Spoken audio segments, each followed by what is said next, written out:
UAE ഷാർജയിൽ ദുരൂഹ സാഹചര്യത്തിൽ മരിച്ച അതുല്യ നേരിട്ടത് ക്രൂര പീഡനം എന്ന് തെളിയിക്കുന്ന മറ്റൊരു ശബ്ദ സംഭാഷണം കൂടി പുറത്ത്. ഇനിയും പിടിച്ചു നിൽക്കാൻ ആകില്ല എന്ന് പറഞ്ഞ് അതുല്യ സഹോദരിക്ക് അയച്ച ശബ്ദ സന്ദേശമാണ് 24-ന് ലഭിച്ചത്. ഇയാൾ സൈറ്റ് ചെയ്യുന്ന സമയത്ത് തന്നെ ഉച്ചയ്ക്ക് വിളിച്ചടി കൂട്ടുകാരന്മാരുടെ അടുത്ത് വന്ന് ആരോട് അയാൾ സംസാരിക്കുന്നത്. അപ്പോൾ ഇയാൾ പറഞ്ഞ് കാമുകിയാണ്. അപ്പോൾ കൂട്ടുകാരന്മാർ ചോദിച്ചു ഏതാ മസായ ബിൽഡിങ്ങിലെ പെണ്ണാണോ അതോ ബസ്സിലെ പെണ്ണാണോ എന്ന്. ഞാൻ നല്ലപോലെ കേട്ട് കഴിഞ്ഞിട്ട് ഞാൻ ചോദിച്ചു എന്താ അവന്മാരങ്ങനെ പറഞ്ഞു. ഇതിൻ്റെ പേര് പറഞ്ഞ് ഇന്ന് നല്ലപോലെ കള്ളു കുടിച്ചിട്ട് എന്നെ ഒരുപാട് ഉപദ്രവിച്ചടി. പ്ലേറ്റ് എടുത്ത് എൻ്റെ തലയിലടിച്ച്. പ്ലേറ്റ് മറ്റേ അളിങ്ങിൻ്റെ പ്ലേറ്റ് ആയിരുന്നു. അത് 4 കഷ്ണമായി. എന്നിട്ട് എൻ്റെ പെടലിക്കും കൊങ്ങായ്ക്കലൂടെ കുത്തിപ്പിടിച്ച് പെടലി മൊത്തം ചുമന്ന. അയാളതൊക്കെ തന്നെ അയാൾക്ക് ഒരു മാറ്റവും ഇനി വരാനും പോകുന്നില്ല. ചാൻസ് കൊടുക്കേണ്ടവരിങ്ങനെ ചാൻസ് കൊടുത്തോണ്ടേയിരിക്കും. ഒരുപാട് എന്നെ ഉപദ്രവിച്ചിട്ടുണ്ടെങ്കിൽ എൻ്റെ കൈ കാല് തുടഭാഗമൊക്കെ മുറിഞ്ഞ്. അതിന് പ്രാന്താണ്. സൈക്കോ. അതുകൊണ്ടാണ് ഞാൻ പറഞ്ഞു. ഞങ്ങളുടെ അമ്മ എൻ്റെ അടുത്ത് ഞാൻ അമ്മയെ ഫോൺ വിളിച്ച് കരഞ്ഞപ്പോൾ അമ്മ പറഞ്ഞു നീ ഒരു കാര്യം ചെയ്യുന്ന നീ ആ ജോലിക്ക് പോകും. അമ്മ പറഞ്ഞു നീ ഇനി നിൽക്കണ്ട, നിന്നെ അവൻ അടിച്ചു കൊല്ലും. എനിക്ക് വയ്യ എത്രയെന്ന് പറഞ്ഞാൽ ഞാൻ സഹിക്കുന്നത്. ഒരു പരിധിയില്ലേ മനുഷ്യൻ അടികൊള്ളുന്നേ. ഒരു ശകലം ഞാൻ ഇനി ഇവിടെ പിടിച്ചിരിക്കത്തില്ല. സുജിത് സുരേന്ദ്രനുണ്ട് ഇപ്പോൾ വാർത്തയുടെ വിശദാംശങ്ങളുമായി കൊട്ടാരക്കരയിൽ. സുജിത്ത്, ഈ ഫോൺ സംഭാഷണം കൂടി പുറത്തു വരുമ്പോൾ ആ ക്രൂരത അതൊന്നുകൂടി വ്യക്തമാവുകയാണല്ലോ സുജിത്ത്.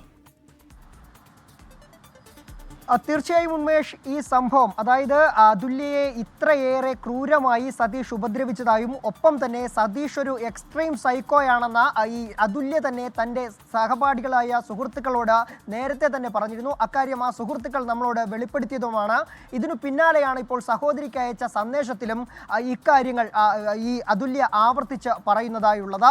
അതുമാത്രമല്ല താൻ മടുത്തു, ഇനി ഒരു ശകലം പോലും പിടിച്ചു നിൽക്കാനാകില്ല എന്നും അതുല്യ ആ സന്ദേശത്തിൽ പറയുന്നുണ്ട്. അവന് ഭ്രാന്താണ്, സൈക്കോയാണ് എന്ന് തന്നെയാണ് കൃത്യമായി ആ ശബ്ദ സന്ദേശത്തിൽ അതുല്യ പറയുന്നത്. അതുപോലെ തന്നെ ഈ കാര്യങ്ങളൊക്കെ തൻ്റെ അമ്മയോട് പറഞ്ഞപ്പോൾ അമ്മ തന്നെ പറഞ്ഞിരുന്നു അവൻ നിന്നെ അടിച്ചു കൊല്ലും, അതുകൊണ്ട് അവിടെ നിന്നും നീ എത്രയും പെട്ടെന്ന് മറ്റൊരു ബെഡ് സ്പേസ് കണ്ടെത്തി മാറണമെന്ന് പറഞ്ഞിരുന്നു.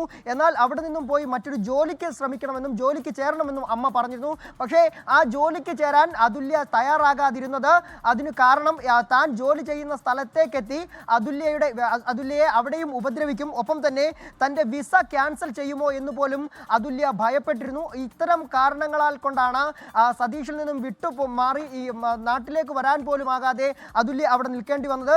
എന്തായാലും ഇനിയും പിടിച്ചു നിൽക്കാനാകില്ല എന്ന തൻ്റെ സഹോദരിക്ക് അയച്ച സന്ദേശത്തിൽ പോലും കൃത്യമായി അതുല്യ പറയുകയാണ്. അതിലൂടെ തന്നെ കൃത്യമായി എത്രത്തോളമാണ് അതുല്യ നേരിട്ടിരുന്ന പീഡനങ്ങൾ എന്ന് തന്നെ ഇതിലെല്ലാം തന്നെ വ്യക്തമാക്കുകയാണ്.